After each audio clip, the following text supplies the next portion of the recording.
Bem-vindos à disciplina de Métodos Numéricos 2, do segundo semestre de 2020, do Instituto de Ciências Exatas da UF, em Volta Redonda. A ementa da disciplina de Métodos Numéricos 2 trata com resolução numérica de sistemas de equações, sejam eles lineares e não lineares, sistemas de equações diferenciais e, finalmente, equações diferenciais parciais. Então, a gente vai lidar durante toda a disciplina com vetores e arrays. Vamos usar muito de álgebra linear.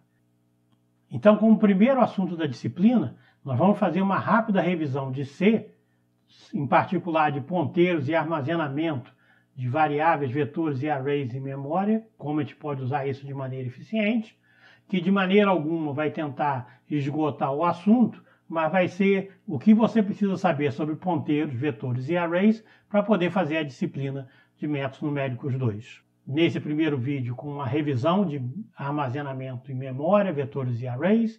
Depois a gente parte para as aplicações de ponteiros como argumento de função. E, finalmente, nós vamos reprisar a parte de alocação dinâmica. Isso serve, então, para vocês como um trabalho de detox para a gente voltar a usar a linguagem C. O primeiro programinha que eu vou mostrar aqui, que já serve, então, para a gente ir acostumando com o nosso ambiente, que é o Replit, né, de programação online, vai ser um programinha. Você nota que é um programa bastante simples em C e que praticamente só tem instruções para imprimir alguma coisa. E o que vai imprimir aqui é o tamanho de uma variável. Na verdade, vai ser o tamanho de todos os tipos que a linguagem C permite. Você já pode reconhecer aqui o char, o short int, long, float, double e alguns que talvez vocês não tenham ainda tido contato, como long double, long. Então o que nós vamos ver aqui é o quanto em memória que uma variável de cada um desses tipos ocupa na memória. Como eu vou retornar o tamanho em bytes, que é isso que a função sizeof faz, então eu converti todos esses tipos para inteiro. Então vamos lá para o Replit para te rodar esse programinha. E se eu rodar esse programa, então, a saída do programa, então, é essa daqui, e que nos diz que o tamanho de uma variável caráter é 1 byte, ou seja, 8 bits, e se é 8 bits, então significa que ele pode variar de 0 até 2 elevado a 8, que é 256, na verdade vai de 0 a 255, que significam 256 valores diferentes. O tipo inteiro tem 4, então 4 vezes 8 tem 32 bits nessa máquina. O longo tem 8, o float também tem 4 e o double finalmente tem 8. Ocupa 8 bytes, que vezes 8 dá 64 bits. Tá? Então, cada uma variável dessa ocupa esse número de bytes na memória. Agora que a gente sabe quanto espaço em bytes ocupa cada tipo de variável, vamos voltar para o nosso quadro. Aqui eu fiz uma representação gráfica de como seria um pedaço da memória do computador. Eu escolhi começar em A0, essa notação está em hexadecimal, porque a gente vai usar isso daqui por diante nos primeiros vídeos. Então lembra que hexadecimal vai de 0, 1, 2, 3, 8, 9, A, B, C, D, E, F, porque você precisa de 16 dígitos de 0 a 15, né, para poder representar todos os números. Então essa representação aqui está em hexadecimal, mas isso não é muito importante, isso aqui é um pedaço da memória. O que acontece com um programa mais simples que você pode imaginar? Por exemplo, a primeira instrução seria declarar uma variável inteira A igual a 2. O que o compilador faz e o programa faz? Ele pega no inteiro de A, reserva uma região de 4 bytes, que são os inteiros, porque são inteiros, e lá dentro dessa região ele coloca 2, tá? O 2 está ocupando 4 bytes. A gente não precisa se preocupar por enquanto como que isso é armazenado. É em binário, mas para a gente não é importante no momento. Então, a variável A tem endereço A1, vai de A1 até A4, mas começa em A1 e ocupa 4 bytes. Então, variável A, conteúdo 2, endereço A1. O que é um ponteiro? Um ponteiro é uma variável como essa A, só que ao invés de ter um número representando como os inteiros, o que ele endereça é a posição de memória de uma dada variável. Vamos ver um exemplo.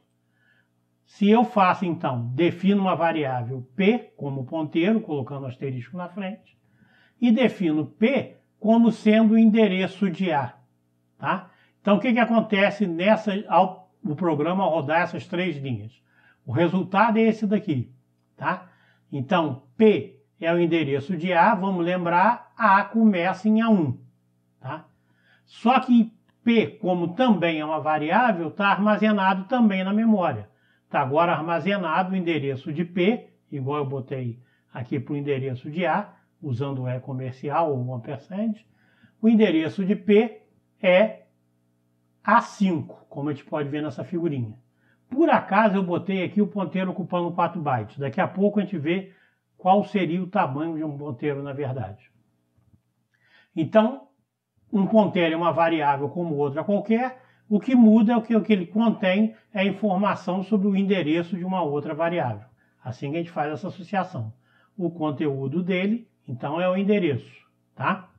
Você pode pegar, desreferenciar um ponteiro. Se você pede para imprimir asterisco P, o que você vai ver é o conteúdo da memória que tem esse endereço que está armazenado em P. Falando assim pode ser um pouco confuso, então a gente pode fazer um programinha para tentar tornar essa coisa mais clara. Então o programa que a gente está fazendo agora é esse aqui. Eu defino um ponteiro, PTR, defino duas variáveis J e K, dou um valor para J, dou um valor para K, e o ponteiro vai ter o endereço de K. Aí o meu programa vai imprimir qual o valor de J, qual o valor de K, quais as posições que elas ocupam em memória, usando aquele símbolozinho que a gente já viu, e quanto que o ponteiro vale, né, e qual o endereço do ponteiro, quer dizer, a própria posição em que o ponteiro está armazenado. E, finalmente, qual é o conteúdo daquele endereço de memória, que é o valor da variável ponteiro. Vamos lá para o Replit. Então, aí está o programa, como eu prometi. Só invertir aqui, ó, inteiro de JK, inteiro do ponteiro. Vamos rodar esse programa, então. Tá aí o que deu o programa. A variável J vale 1, que é o que a gente colocou aqui. K vale 2, exatamente como esperado. A variável J, o endereço dela é esse endereço compridão aqui em hexadecimal, mas o que importa é esse B8 aqui do final, tá? A variável K está em alguma coisa terminada em BC. Quanto que tem de 8 até C? É só fazer a conta. 8, né? Então tem 9 A, B, C. São 4 bytes. Então o que o computador fez? Pegou, armazenou, reservou uma área para J e contíguo a essa área reservou uma área para K. Por isso que eles diferem em 4 bytes. E o ponteiro, você pode ver aqui, ocupa a mesma posição do K. É isso que essa expressão aqui faz, né? O ponteiro ser igual a K. O ponteiro, por sua vez, ele está aqui é BC e ele está na posição C0. O que significa isso? Ora, de BC, C tem D, E, F, 0. Então, o que a gente descobriu? Estão armazenados na memória continuamente a variável J, a variável K e o ponteiro, que contém o endereço de J. Tá? Foram armazenados aqui porque foram 3 instruções em seguida que eu fiz isso. Não tem obrigação nenhuma de ser sempre contínuo, a não ser nesse caso que eu coloquei os 3, uma instrução após a outra. Tranquilo? A gente pode ir mais além, né? E mostrar para vocês que ponteiro também tem uma aritmética. Então o ponteiro, como eu disse, vale esse valor, está nesse daqui, e o valor do inteiro apontado por ele, que é o asterisco ponteiro, é 2. Por quê? Porque o ponteiro aponta para cá e o conteúdo de cá é 2. Então está tudo batendo como a gente esperava. Aqui eu fiz uma operaçãozinha. O ponteiro vale é esse valor, é o mesmo que está aqui em cima, porque não alterou nada.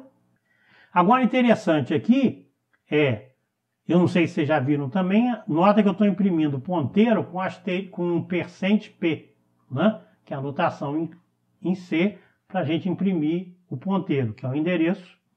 Então, o ponteiro está em 2BC e ponteiro mais 1, BC mais 1 deveria dar BD, em hexadecimal. Mas aqui deu BC e C0, porque, de novo, é C, D, E, F, 0. Então, são 4 bytes. Então, quando eu faço uma operação ponteiro mais 1, ele não aumenta 1 no endereço da memória, ele vai para a próxima posição de memória desse inteiro. Por isso que é importante definir esse ponteiro como inteiro, porque ele sabe que aquilo ocupa 4 bytes, sendo inteiro. Tranquilo? A gente pode aproveitar aqui, deixa eu modificar ligeiramente o programa, para responder uma pergunta que eu fiz anteriormente e ainda não respondi. Qual é o tamanho do ponteiro? O tamanho do ponteiro como é tamanho, a gente espera que seja inteiro. Como é que eu vou saber quanto vale isso? Então vamos botar de novo fazendo casting, size of, rodando novamente. Aqui a gente observa o tamanho do ponteiro é 8. Né? Então o ponteiro não usa 4 bytes como eu desenhei naquela figurinha, para poupar espaço, mas nesse computador é 8. E isso faz todo sentido. Por quê? O tamanho do ponteiro endereça posições de memória. Quantas posições de memórias eu tenho disponíveis? Né? Não importa a quantidade de memória que você tenha no seu computador, mas a palavra do processador é de 64 bits. Então, teoricamente, ele pode acessar 2 elevado a 64 posições de memória. Mesmo que você tenha 2 ou 4 GB, teoricamente ele tem potencial para acessar isso. É por isso que o ponteiro tem esse tamanho, né? De 8 bytes, para poder endereçar até 2 elevado a 64. Então você nota que é importante a gente rodar esses programinhas toda vez que você for para uma máquina nova, uma máquina diferente, que você não está muito certo qual é a arquitetura. Tá? A gente está acostumado muito a usar PC ou Macs, né? Então esses todos são hoje em dia de 64 bits, não tem muito problema. Mas você pode pegar numa máquina diferente, é bom dar uma conferida e rodar esses programinhas como esse que eu botei, para você estar a par de qual é o tipo de variáveis que você está lidando. Então agora que a gente já sabe isso, já sabe como acessar o ponteiro, o que ele significa, o que tem dentro dele, como ele aponta para uma variável, vamos voltar para a nossa sala e vamos ver agora como que um ponteiro se relaciona com vetores e arrays. A gente viu ponteiros associados com variáveis comuns. Né? Então um vetor, como que eu botei aqui, de 5 posições, 2, 4, 6, 8, 10, tem um ponteiro P, e eu posso fazer como eu fiz anteriormente, associar o P a uma variável, só que agora é vetor. Tá? O que acontece quando você associa um ponteiro ao vetor? Você nota que aqui eu não precisei usar os índices. Porque o ponteiro, em princípio, ele deve apontar para o primeiro elemento do vetor. Então aqui tem um programinha que a gente faz a associação de ponteiro com vetor. Então meu vetor 5, de novo, é o vetor dos pares, 2, 4, 6, 8 e 10. Tem o ponteiro P, que eu associo a vetor. Pergunto aonde está o P, qual é o valor dele, e qual o valor do endereço de memória do primeiro elemento vetor 0. Pelo que eu disse, esses dois números devem ser iguais. Então vamos rodar o programa e ver se isso se confirma. Então o ponteiro está nesse endereço aqui, mas que termina com AC0, e o primeiro elemento está em AC0. Então essa é a convenção. Um ponteiro, quando se refere a um vetor, que tem vários elementos, ele mantém o endereço do primeiro elemento do vetor. Tá? E ele vai reservar no espaço de memória exatamente o tamanho do vetor. Esse que é legal. Aqui vale a pena a gente brincar um pouquinho mais com a aritmética. Então, olha só. O que acontece quando você faz aqui? Imagina que você queira acessar o terceiro elemento do vetor. Tá? Então, esse é o primeiro, o segundo e o terceiro. Esse eu já sei que é a posição P, né? Esse deve ser o P mais 1, que é a próxima posição. Essa daqui, o 6, que é o que eu quero, deve ser o P mais 2. Então, eu vou pedir para imprimir o conteúdo da versão P mais 2 e o vetor 2 também. Você nota que aqui deu certinho, o terceiro elemento do vetor é 6 e o terceiro elemento do vetor, agora usando a notação de vetor, é também 6. Então eu posso usar ponteiros ou índices de vetores para poder andar com uma matriz. O que eu quero chamar a atenção aqui é um erro muito comum quando a gente lida com ponteiros, é você não botar esse parêntese. Por exemplo, o que acontece se eu faço isso aqui agora? O ponteiro mais 2 sem o parêntese. Tá? Vamos rodar aqui. Opa! Agora ele diz que o terceiro elemento do vetor é 4. E 4 é o segundo. Por quê? O que ele fez? Olha só, ele pegou o conteúdo. O que ele fez aqui sem parênteses? A primeira operação foi asterisco P, que é o conteúdo de P. Quanto que vale P? O conteúdo de P vale 2, porque é o conteúdo do primeiro elemento do vetor. Quando eu somo 2, ele dá 4, mas é porque é 2 mais 2. Por exemplo, para provar isso, vou mudar esse cara aqui para 5 rapidamente. Compilo o programa de novo. Rodo. Ah, tá vendo? Dá 4. 4 porque é 2 mais 2.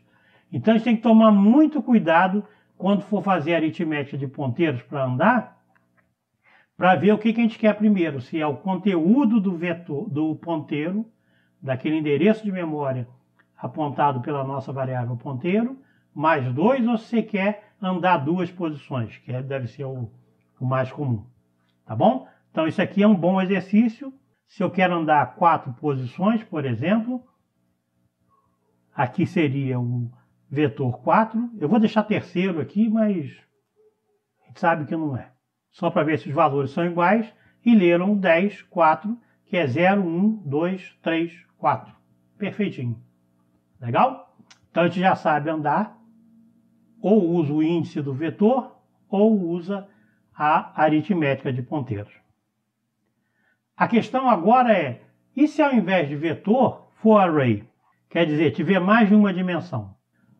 Vamos analisar agora esse código. Eu tenho um vetor agora bidimensional de 2 linhas e 3 colunas, 8, 7, 6, 5, 4, 3, né? Decrescente. Eu vou pedir para imprimir o M. Quando eu peço para imprimir M, o que significa M se isso aqui é uma matriz? Nota que eu estou pedindo a notação de ponteiro. Então vai me dar a posição do primeiro elemento de M na memória, o endereço apontado por M. Além disso, eu vou pedir para imprimir o conteúdo de M. Tá? Aqui eu peço com P, que é um ponteiro, aqui é um conteúdo. Ele já estragou aqui o spoiler, botou um verdinho aqui para dizer que tem alguma coisa errada. Mas vamos ver o que tem de errado. Opa! Como a gente diz, não deu erro não, foi só um aviso. A gente não precisa nem ler, porque é só aviso. Então o que ele diz é, não é assim que a gente faz? Aviso a gente despreza. Então vamos ver o que roda o arrays. Opa! Ele deu um endereço. Isso é razoável, porque eu pedi para ser o endereço de memória do primeiro elemento de M. E o conteúdo que está lá dentro deu um número que não tem nada a ver. Menos 186, 186, que não é nenhum desses 6 aqui. Então, obviamente, isso aqui está errado. Está errado é um erro. E quem me avisou que tinha um erro? O aviso. Né? O aviso diz, ó, D esperava inteiro e esse cara aqui é um ponteiro. D eu achei que eu estava pedindo o conteúdo de M e na verdade ele me diz, opa, ponteiro de M é na verdade um ponteiro também. Porque um vetor bidimensional, ele é um ponteiro, ele contém um ponteiro para as linhas. Cada uma das linhas são vetores. Então eu tenho, é como, imagina assim, um vetor de vetores, tá? Então eu tenho que botar aqui ponteiro de ponteiro. Não deu aviso. Arrays 8, que é o primeiro elemento. Beleza, então quando eu for lidar com arrays bidimensionais, eu preciso de ponteiro de ponteiro. Para tridimensionais, eu vou precisar de ponteiro de ponteiro de ponteiro. Contei certo? 3. Então a gente já sabe agora como lidar com arrays. Agora eu quero acessar cada um desses. Vamos ver o seguinte, vamos fazer aquela brincadeira que a gente fez no programa anterior. Saca esse daqui, ponteiro do ponteiro M. Esse não tem graça nenhuma. Só botei um parênteses. Não vai mudar nada, está lá 8. E se eu mandar agora andar uma posição? Eu quero que o ponteiro ande 1. É a próxima posição disponível. Para qual o valor que ele vai dar? O conteúdo da próxima. Se começa com 8 na primeira linha, você poderia esperar que o próximo fosse o 7. Opa! Surpresa, deu uma outra posição de memória. Cada vez que eu rodo vai dar um valor diferente. E deu 5. 5 é exatamente esse cara aqui. Então olha como é que ele armazena, como é que os ponteiros funcionam. O ponteiro para um array. Como eu disse, ele é um ponteiro para vários vetores. Então o primeiro aponta para a primeira linha, a segunda posição aponta para a segunda linha. Aí quando eu coloco o M mais 1, é o próximo elemento, é o primeiro elemento da próxima linha. O que acontece se eu boto aqui e procuro a segunda posição? Então lembra o que eu falei? É um ponteiro de ponteiro, ponteiro para a primeira linha, ponteiro para a segunda linha. Se eu boto o M mais 2, ele volta lá para cima ou tenta procurar uma terceira linha que nem existe. Vamos ver. Arrays. Opa! Deu um outro valor de memória e deu um valor que não existe aqui na minha definição. Então, se eu quiser pegar, por exemplo, o 7, eu vou pegar o conteúdo do M e somar 1.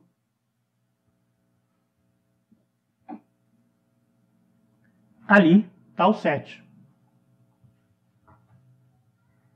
Como a gente esperava. Então eu fiz um ponteiro para a posição 0 mais 1. Se eu botar aqui 2, para onde ele vai? Opa, deu o 6. Lindo.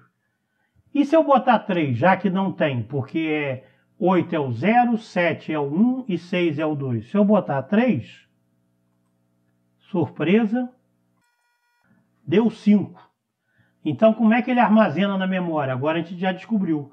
Ele faz assim, primeiro ponteiro, primeira linha. Então, ele armazena 8, 7, 6, 5. Tá? Nessa do primeiro ponteiro.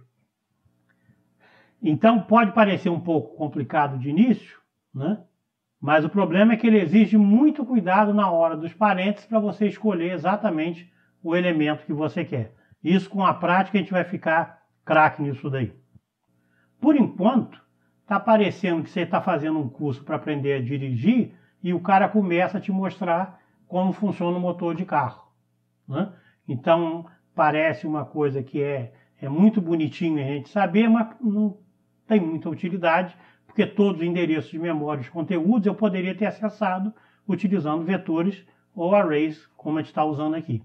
Tá? Nos próximos vídeos a gente vai mostrar a real utilidade de ponteiros na vida prática, em particular para essa disciplina.